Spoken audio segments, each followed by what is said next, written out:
Bharatiya Janata party सांगठनिक party है, यानी उसका संगठन और उसका नेतृत्व दिल्ली से तय होता है। कांग्रेस भी कहीं ना कहीं इसी तर्ज पर चलती है, या कांग्रेस के तर्ज पर भाजपा चलती है, कुछ भी कह सकते हैं। लेकिन भारतीय जनता पार्टी ने एक ही मास्टर स्ट्रोक से बिहार के कई बड़े बड़े राजनीतिक चेहरों को आउट कर दिया है, कई लोगों को रिटायर कर दिया है। दरअसल आज चर्चा करेंगे बिहार में भारतीय जनता पार्टी की तरफ से मुख्यमंत्री के संभावित चेहरों पर। भारतीय जनता पार्टी ने आज एक फैसला लिया और इस फैसले के बाद ये साफ हो गया कि भाजपा उन सभी नेताओं को शंटिंग में डाल चुकी है। शंटिंग का मतलब जब ट्रेन प्लेटफॉर्म पे नहीं लगी होती है या लगने की जगह नहीं होती है तो उसे अलग जगह पर रखा जाता है कि समय के साथ उसका उपयोग किया जा सके। और ऐसा ही मामला एक बार फिर से भारतीय जनता पार्टी के अंदर निकलकर सामने आया है।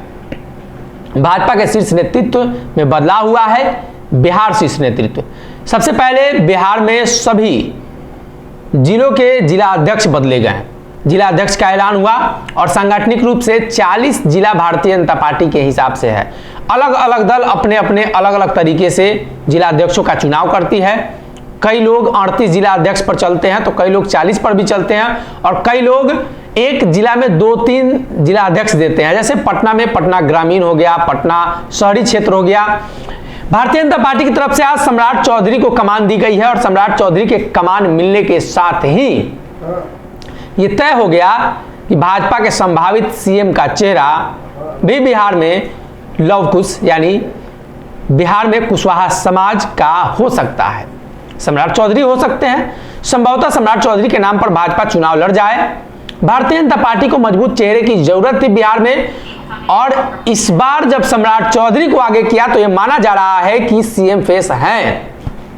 कैसे हैं और कौन कौन से लोग हैं जिनको भारतीय जनता पार्टी ने बाहर का रास्ता दिखाया है और ये लोग अब रिटायर हो गए हैं। सबसे पहले नित्यानंद राय की चर्चा कर लेते हैं। समय अंतराल के साथ नित्यानंद राय केंद्रीय मंत्री बने और चर्चा थी कि नित्यानंद राय बिहार के सीएम हो सकते हैं। नित्यानंद राय ने ही चर्चा कराई और नित्यानंद राय ने एक पार्टी का आयोजन किया और उस दरमियान चर्चा हुई कि अब बिहार का अगला सीएम हमें आप लोग बना दीजिए।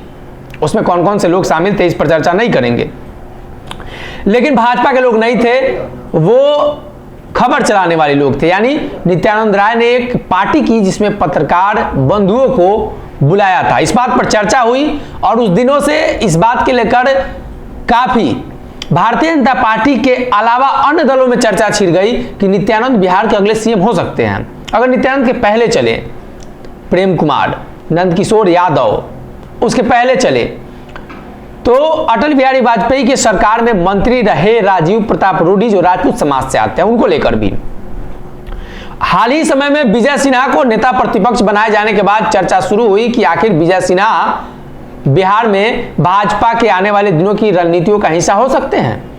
लेकिन सम्राट चौधरी को आगे करने के साथ ही विजय सिन्हा का भी पत्ता कट गया। मंगल पांडे का भी नाम सामने आ रहा था, उनका भी पत्ता कट गया। साथ ही भारतीय जनता पार्टी की जो नई पौध है, जो नया नेतृत्व है, जिसमें नितिन नवीन सहित कई लोगों का नाम प्रदेश अध्यक्ष के लिए भी आ रहा था। संजीव चरसिया, जनक चमार सहित कई ऐसे लोग थे जो संभावित भारतीय जनता पार्टी के बिहार के चेहरा थे। लेकिन भाजपा ने सम्राट चौधरी पर भरोसा जताया है और इसके साथ ही कई लोगों का रिटायरमेंट वाली जो फेज है, वो कई लोगों की रिटायरमेंट की जो फेज है वो आ चुकी है, जिसमें मुख्यतः विजय कुमार सिन्हा जो नेता प्रतिपक्ष हैं, नित्यानंद राय, मंगल पांडे सहित कई अन्य नेता हैं जो अब राजनीति में उस जगह पर पहुंच गए हैं जहां कभी लालू प्रसाद यादव, माफ कीजिएगा, नीतीश कुमार के साथ सरकार बनाने के बाद सुशील मोदी और उनके गुट के जो लोग थे वो चले गए। दरअसल सुशील कुमार मोदी के साथ नंदकिशोर यादव सहित कई ऐसे नेता थे, प्रेम कुमार, जिनको भारतीय जनता पार्टी ने समय के साथ रिटायर कर दिया। भारतीय जनता पार्टी के अंदर इस तरह की राजनीति चलती है। प्रधानमंत्री नरेंद्र मोदी आए तो लालकृष्ण आडवाणी को किस तरीके से मंच पर जगह तक देना मुनासिब नहीं समझा भाजपा के नेताओं ने, और आज भारतीय जनता पार्टी बिहार प्रदेश ने पिछले दिनों एक कार्यक्रम का आयोजन बेतिया में कराया और जिस तरीके से नित्यानंद राय को पीछे कर सम्राट चौधरी को आगे बुलाया गया। अमित शाह का ये संदेश शायद बिहार में और बिहार की जनता के लिए काफी था कि अगला नेतृत्व कौन करेगा। सम्राट चौधरी को आगे बढ़ाया गया है। सम्राट चौधरी के पास उम्र के साथ साथ राजनीति करने की क्षमता भी अभी काफी है और जिन नेताओं को रिटायर किया गया है उनका उम्र भी हो चुका है और भारतीय जनता पार्टी अधिक उम्र के नेताओं को ज्यादा दिनों तक वहन नहीं करती है। अब इस बात को लेकर चर्चा शुरू हुई है कि आखिर प्रधानमंत्री नरेंद्र मोदी के अलावा आप कौन कौन सा फेस है जो प्रधानमंत्री बन सकता है। लेकिन नरेंद्र मोदी की छवि की वजह से उन्हें बार बार बैक भाजपा कर रही है, लेकिन आने वाले दिनों में उम्र के साथ उनका भी विकल्प भाजपा तैयार करेगी और ऐसे में भारतीय जनता पार्टी ने एक ही झटके में कई नेताओं को रिटायर कर दिया है आज बिहार भाजपा से।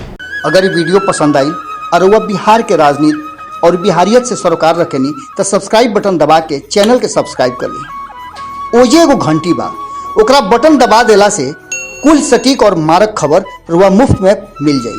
अगर रुआ पत्रकारिता के हमनी के नया प्रयोग में सहयोग कर चाहतानी तो ज्वाइन बटन दबा दी। पेटीएम नंबर नोट कर ली 9386816700। धन्यवाद।